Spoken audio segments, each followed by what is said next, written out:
Welcome back to Cartoon Universe. I'm Deepcut, and I'm joined here today by the lovely Hailey, and we're going to break down the latest episode of DuckTales. They put a moonlander on the Earth. This in-depth breakdown is public on YouTube this week, but future breakdowns will be a Patreon exclusive, so head over there and sign up for our $1 tier to get access to this, as well as early access to our Poorly Explained series. That being said, there will still be DuckTales videos pretty much every week that there's a new episode here on the channel, but they will be coming at least a day late and won't cover everything that we cover here. Now let's dive into it. Overall, what were your thoughts on this episode so far? It was fun. I really liked getting to see more Penumbra. I didn't have too many feelings about her before, but she's an interesting character. I like, her, the way that she's an alien, she doesn't understand all these Earth customs. I always like seeing characters go through that. But then, definitely considering how the last episode was, it was very much, we're back to our more silly things now, which I'm here more for the cool plot and lore, so there was some good I liked and some, can't wait for the next episode now.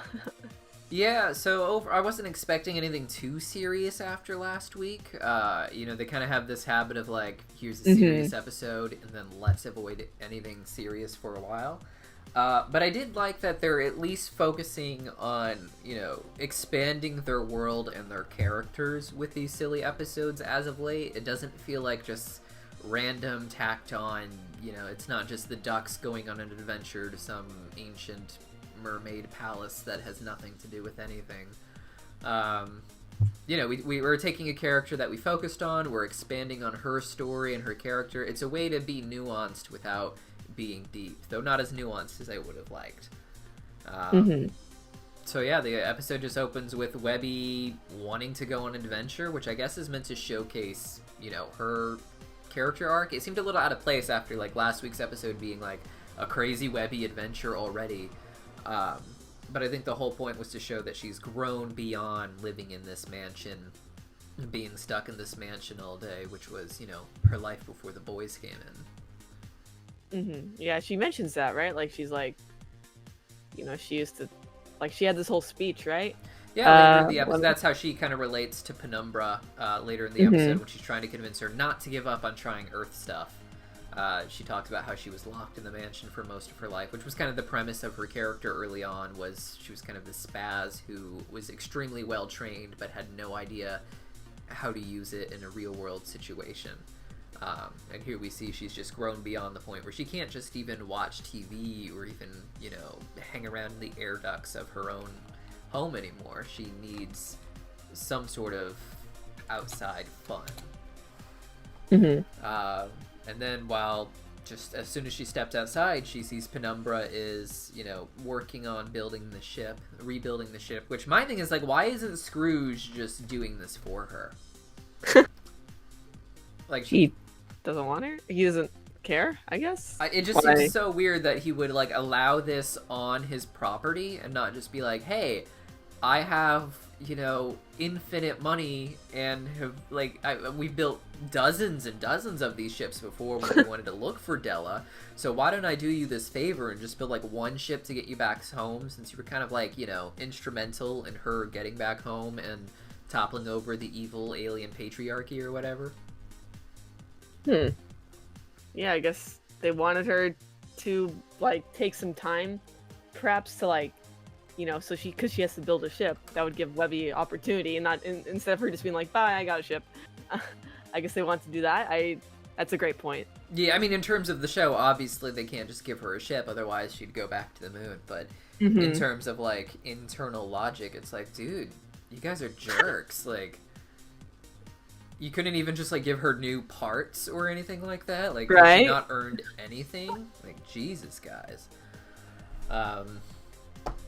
But yeah, she basically turns down Webby's invite to go on adventures or whatever because she wants to focus on getting back to the moon. And I do like how Penumbra will call the little ducks different things, like Webby's like Little Della, I think. Yeah, she actually ended up calling both of them Little Dellas in this episode. But in the beginning, she said just Webby, and I was like, oh, this is going to light up all those theories about whether or not Della is secretly Webby's mom, too. Oh, I think that kind of did, like, cross my mind, like, that's an interesting choice to call her, like, Della. That means, like, she looks like, that must mean, on one hand, it's like, okay, maybe because she's, not from Earth, she thinks all ducks look really similar. Yeah. But on the other, she's really comparing the two female ducks we know well. So. And then, like, they already have theory videos out about this on YouTube. Oh, boy. So it's like, this is gonna really ignite that flame. But then at the end, she ended up calling, she's like, oh no, the little Dellas, in regards to Dewey and Webby. So that helps. But at the same time, someone's gonna take that and be like, oh, by little Dellas, she is saying that they are both Della's children. So I'm like, that's, it's... Well... it is what it is. Weird theory to begin with, but whatever. But yeah, the boys are just kind of watching TV and enjoying the home life, but Webby is, not interested in that. She wants to go on an adventure.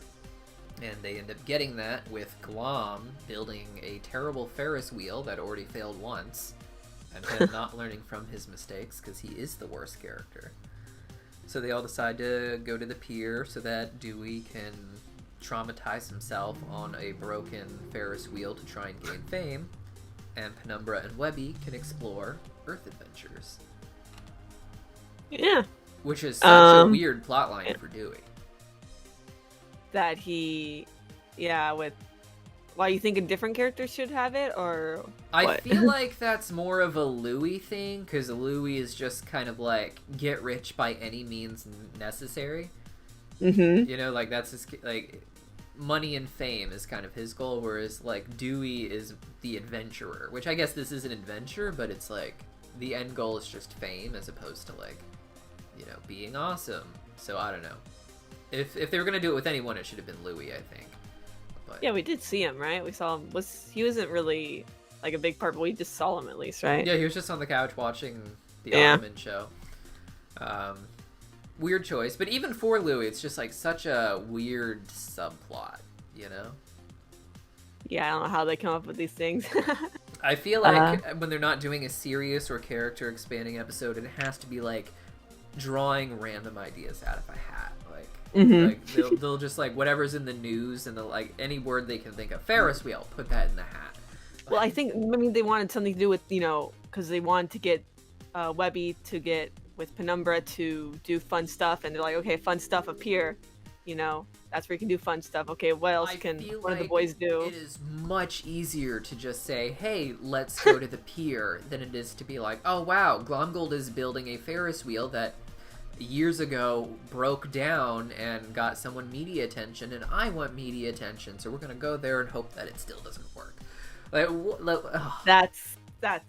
That's very fair. Like, my brain just, like, trying to think of that. And I know, because, like, that still wouldn't set up a plot line if Webby and Penumbra just went there for their own sake.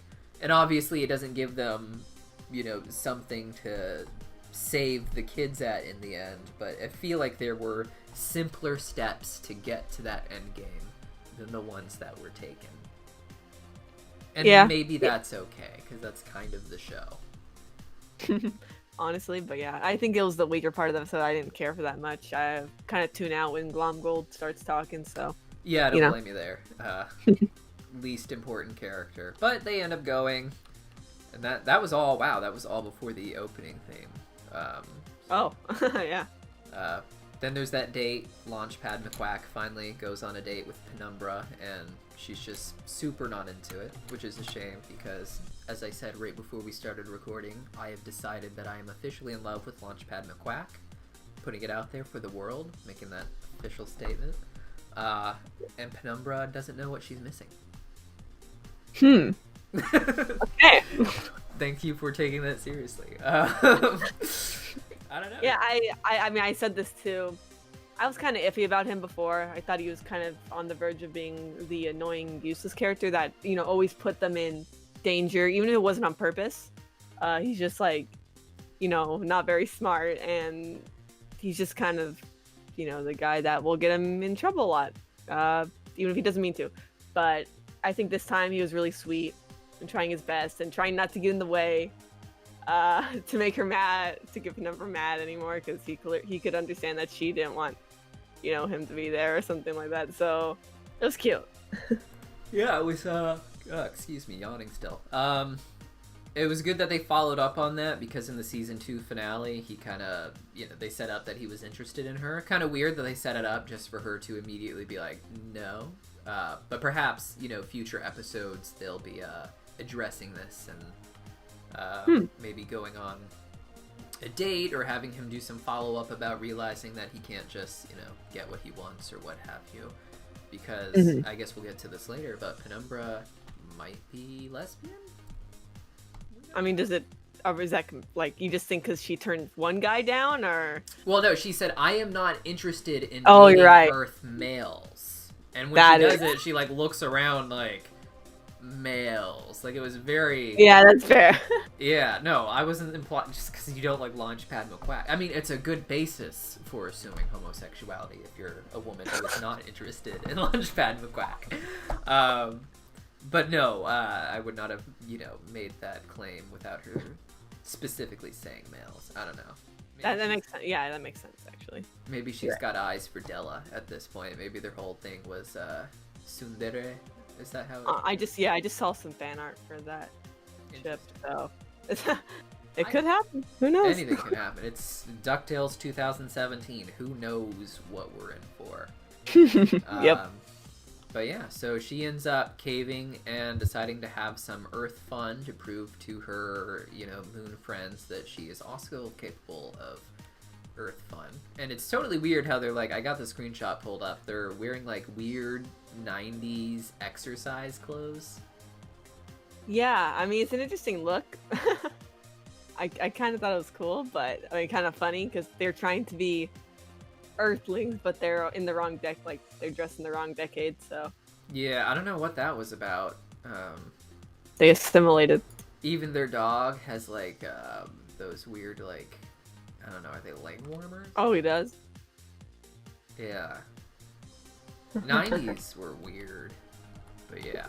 Anyways, fast forwarding beyond that, even though they established that they're doing this in like before the opening theme, that they're going to the Ferris wheel, like they spend the first half of the episode still setting up just going there and making sure everyone's arcs are aligned. Launchpad has his, funny moment where he tries to get Dewey to drive the car so that he can try and talk. Oh, yes. Yes. I was like, you're so dumb. I'm sorry, but like... He's definitely got low points. I'm not going to deny that. Yeah. Like, first of all, Dewey's a child.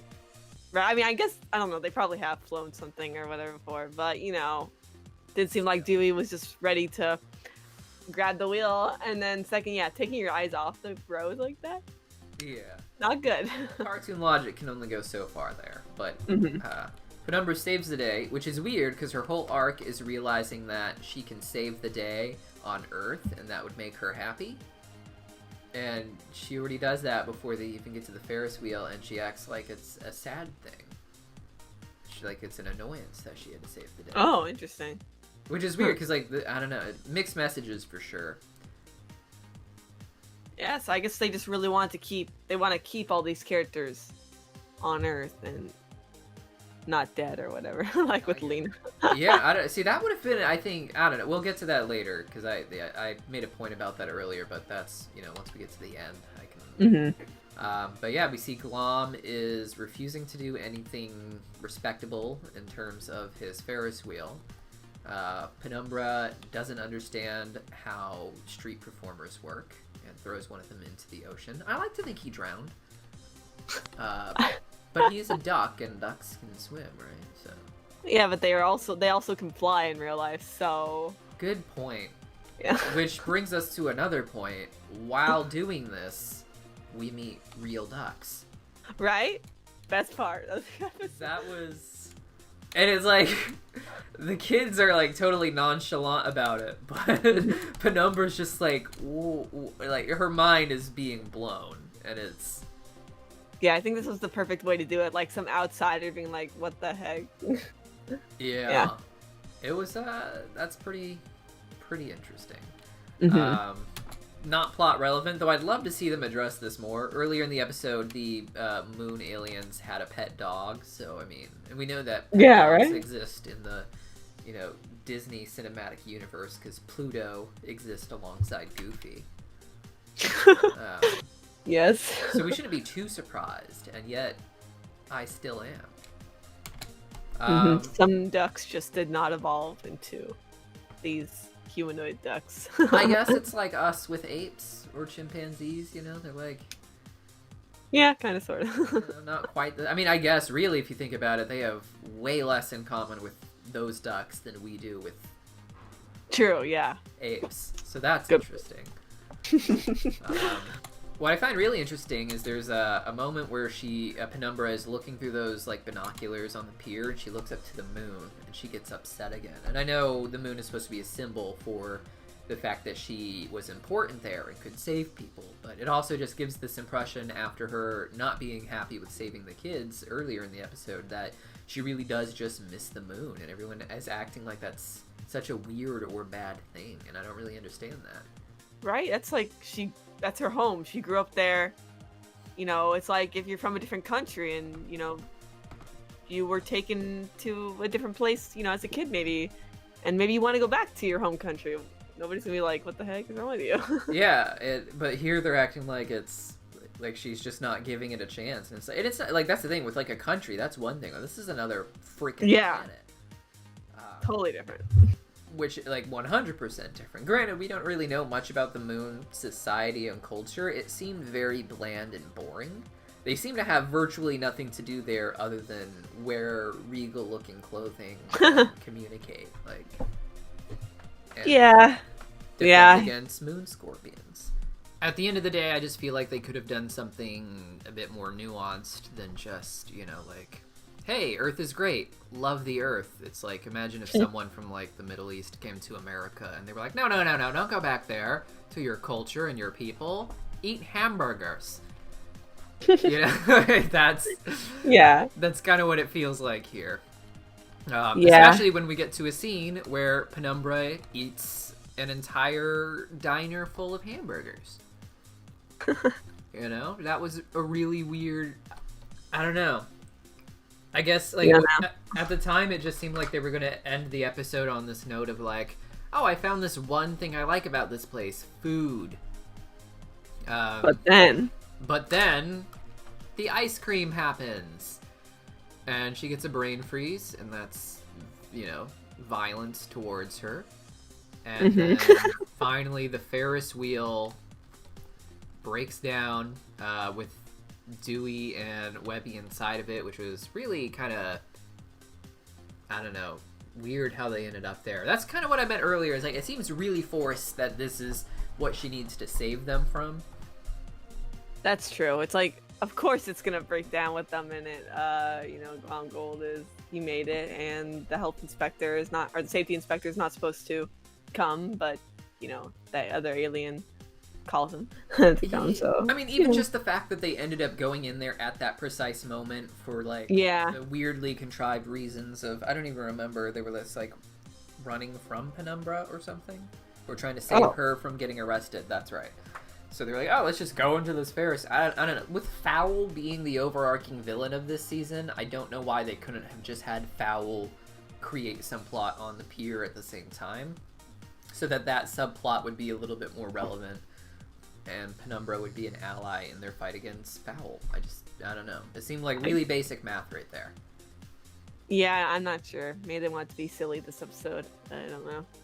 We'll see. Hopefully this episode isn't as short, or this season isn't as short as it seems, because Wikipedia still says 14 episodes, but it seems to be implying that there might be more than that. That'd be nice. You know, more than merrier. They work well with 22 episode seasons, or at least if this is a short season, they weren't off to a very good start. But hard to say. Yeah, I would have expected more Huey stuff by now. Then.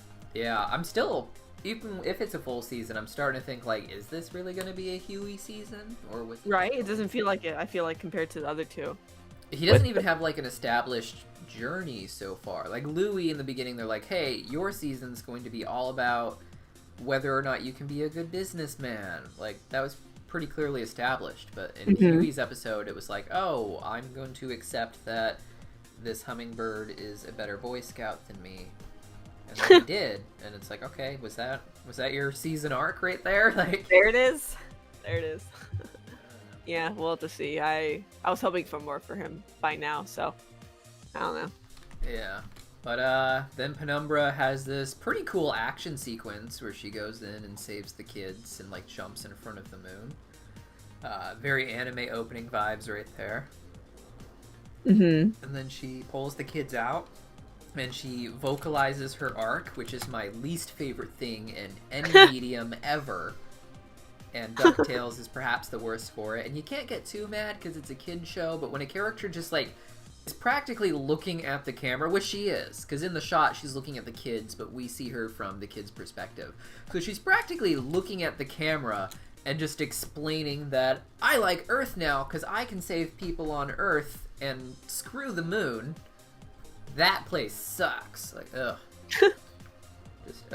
Just kill me. And then, of course, they skate off of the Ferris wheel. It collapses into the ocean. Dewey does not get his wish, and neither does Launchpad. Penumbra kind of finalizes the idea that they're never going to date, implying that she might be into Earth females, because she said she does not want to date an Earth, then looks around weird male. But apparently she decides Launchpad is exactly the man she needs to be part of her superhero team, which I am also very frustrated about. Did I mention that already? You didn't talk about the team, no.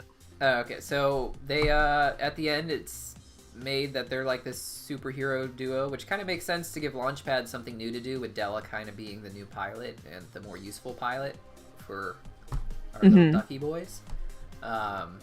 So I guess he's going to drive her around and she's going to save the day. But it's, like, we just had Alina turn into a superhero in the very last episode. Like, quite literally a superhero with that outfit they gave her. Right. We've already got that Robo-Duck who's been superheroing, and then we got Darkwing Duck relatively recently. On top of our main characters already basically being heroes. I don't know, it just seems really bloated. Well, they gotta assemble the Avengers, they gotta get all these characters, because Fowl has quite a few members, so I guess they want to load up on heroes. It just seems so forced with, like, because, like, I didn't mind it, so, because, like, in Season 2, in the last week's video, I made that joke about how it was like an Avengers Assemble moment where all the characters came to fight the moon aliens. But they didn't have to actually be heroes to be a part of that. You have Miss Beakley. Yeah, it's true. Just kind of this, buff granny, and even Lena was there using her magic to help, but she wasn't a superhero. And I think that was kind of the charm of this ensemble for me, was you had these characters with their own origins and roots. One of them is just a ghost. One of them is a shadow brought to life who uses shadow magic. One of them is, a spying granny who can fight. And now it's just like, no, we have to have superhero.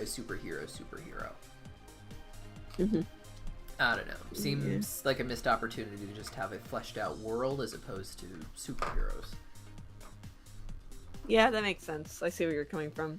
Yeah. Because you can be a hero without being like a superhero, But either way. I wasn't super stoked about that, but that's how it ends, with them deciding to go save some people and bringing Della and Dewey with her. And they drive off in Launchpad's limousine, and that's the episode.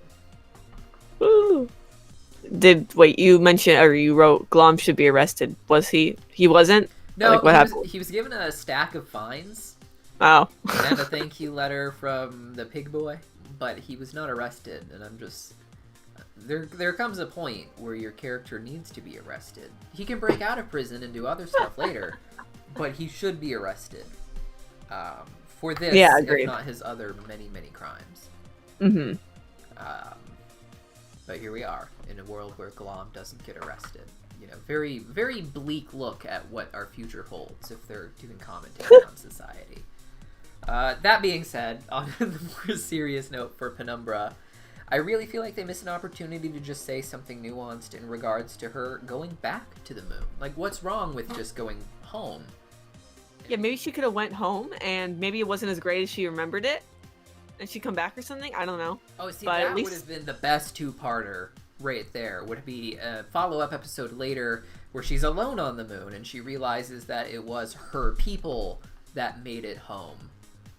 And that's what makes her return to Earth. I wasn't even going that far, but that's a genius idea for how that should have gone. But, like, my thing was just going to be, maybe she does return to the moon, maybe with some people, maybe alone, and she is just happy there, because that's her home, and that's what she likes. And she can still be a character on the show. Like, they'd have the rocket at that point. They can go back and forth from the moon and back whenever they want. So it'd still be great in, like, season finales to be like, Duck Avengers assemble, and have her come down from the moon. But your idea would have been even better, because it would have kept her on the Earth at the end of the day, but with a really nuanced view about what home is. Yeah. Make me a writer now. Yeah, DuckTales. We need to start writing our own cartoon, Yeah. But yeah, that was kind of a disappointment for me in that regard. There was a lot of different directions they could have gone with it, and they just kind of went with this very generic... like, everyone has something they can love here in Americaburg. Yeah, so overall, were you just kind of like, about the episode, or? It was fun. Like, one thing I do really appreciate about a lot of the episodes in the show is even when they're not super serious or dramatic, they can still be nuanced in some ways. Like, not as nuanced as I had hoped, but it's still... I guess what I'm used to with cartoons like this is introducing a character who's new and then never seeing them again, so their arc is just kind of this self-contained nonsense, or expanding on characters in a way that isn't true to their roots. There's so many shows where, like, this one week this character has this issue that was never brought up before and will never be brought up again, and they address it, and it's not real character development, whereas here, even if it's not, like, dramatic, if it's not, like, feelsy, it's just like, oh, here's a character, and we know her backstory, this is well established, and we know her personality, so her issue in this episode makes sense, and we're addressing it, and we are seeing a real change. Now, in future episodes, she's not going to be trying to go home. And that's something I think people are realizing we need more of, because we live in this time, like, I love Steven Universe, still probably my favorite cartoon of all time, but it really worked because they were not afraid to get insanely dramatic with their character arcs. Like, you walked away from a lot of episodes feeling brutalized, but here you still feel that this is real storytelling, real arc-ship without being emotionally exhausted. So you like that about DuckTales? Yeah, you don't they don't have to tug on your heartstrings to make someone care or to make something relevant, and that's a good thing. Yeah, true. And I think even with, like, Lena's last episode, like, it was probably the most dramatic episode in the series that wasn't, like, finale based. But it was still, like, even as deep as it got, it wasn't, like, super feelsy or hurting your heart the way a Steven Universe episode like Bismuth does. So yeah, that's a good thing, and I like that, especially for kids. It's good that they can have something that's fun and kind of teaches them about continuity and consequences. What about you? What are your overall thoughts on it? I thought it was fun, like I said. Like, it made me like Launchpad more. It made me, get interested in Penumbra a little more. But you brought up so many good points. I'm like, oh yeah, this is... The writing choices for some parts of this episode were just like, why? Yeah.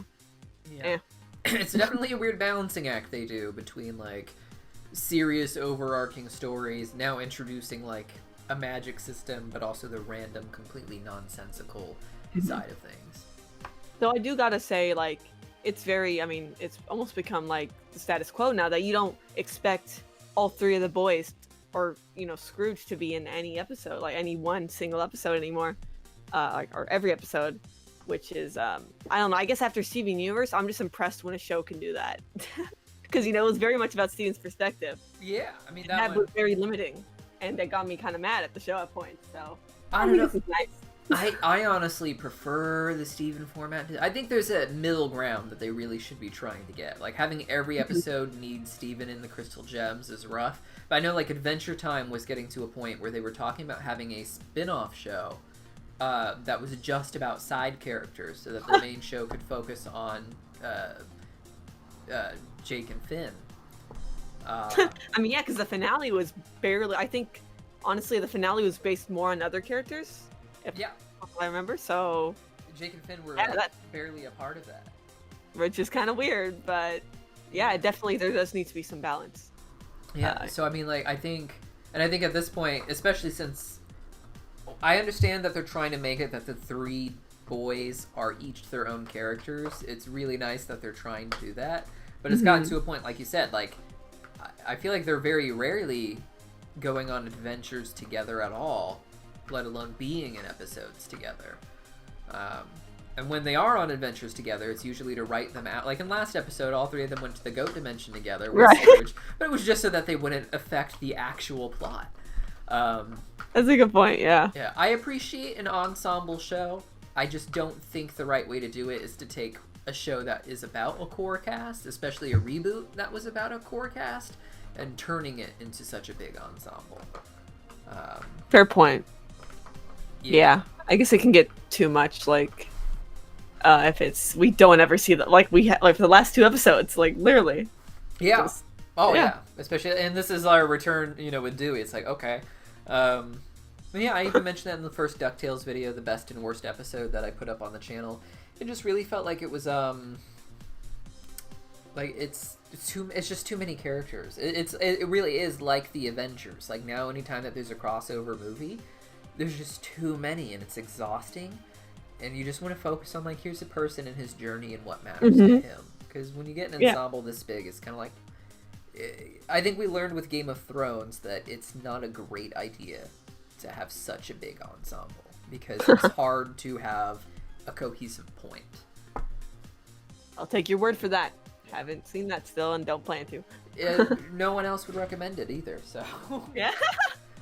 Honestly. Yeah, it's crazy how far that show fell from grace, but here we are. Either way, I think that just about covers everything. Yeah, agreed.